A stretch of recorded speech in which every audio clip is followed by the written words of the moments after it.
मेरा पहला मुद्दा यह है कि इस देश में नेट का पेपर करा लिया जाता है, पैट का पेपर करा लिया जाता है, सीटेट करा लिया जाता है और अभी यूपी टेट करा लिया जाता है। तो मैं सर से भी कहूंगा कि sir last vacancy Uttar Pradesh में 2018 में आई थी।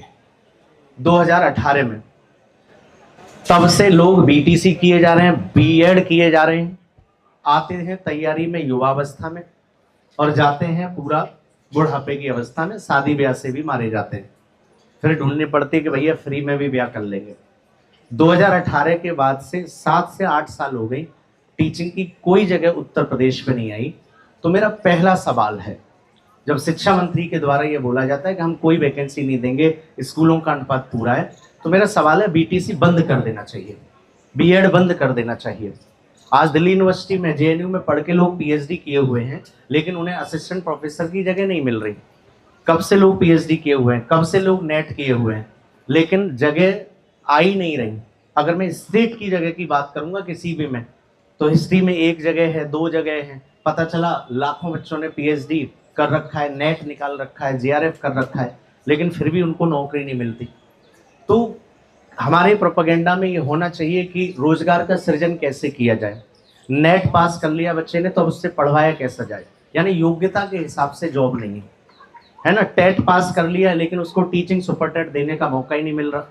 ऐसे ही उसने नेट पास कर लिया, असिस्टेंट प्रोफेसर देने का मौका नहीं मिल रहा है। तो मेरा ये सवाल है व्यवस्था से कि अगर वैकेंसी नहीं आ रही है तो फिर जो डिग्रियां हैं, बीटीसी की हो, बीएड की हो, उसको बंद कर दो, जिससे कि लड़के के जो 30,000, 40,000, 50,000 और 2 साल 3 साल खराब हो रहे हैं, कम से कम उससे बच जाए। पहला सवाल तो ये है। मेरा पहला मुद्दा ये है कि इस देश में नेट का पेपर करा लिया जाता है, पैट का पेपर करा लिया जाता है, सीटेट करा लिया जाता है और अभी यूपी टेट करा लिया जाता है। तो मैं सर से भी कहूंगा कि sir last vacancy Uttar Pradesh में 2018 में आई थी। 2018 में तब से लोग बीटीसी किए जा रहे हैं, बीएड किए जा रहे हैं, आते हैं तैयारी में युवावस्था में और जाते हैं पूरा बुढ़ापे की अवस्था में, शादी ब्याह से भी मारे जाते हैं। फिर ढूंढनी पड़ती है कि भैया फ्री में भी ब्याह कर लेंगे। 2018 के बाद से 7 से 8 साल हो गई, टीचिंग की कोई जगह उत्तर प्रदेश में नहीं आई। तो मेरा पहला सवाल है, जब शिक्षा मंत्री के द्वारा ये बोला जाता है कि हम कोई वैकेंसी नहीं देंगे, स्कूलों का अनुपात पूरा है, तो मेरा सवाल है बीटीसी बंद कर देना चाहिए, बीएड बंद कर देना चाहिए। आज दिल्ली यूनिवर्सिटी में, जेएनयू में पढ़ के लोग पीएचडी किए हुए हैं, लेकिन उन्हें असिस्टेंट प्रोफेसर की जगह नहीं मिल रही। कब से लोग पीएचडी किए हुए हैं, कब से लोग नेट किए हुए हैं, लेकिन जगह आ ही नहीं रही। अगर मैं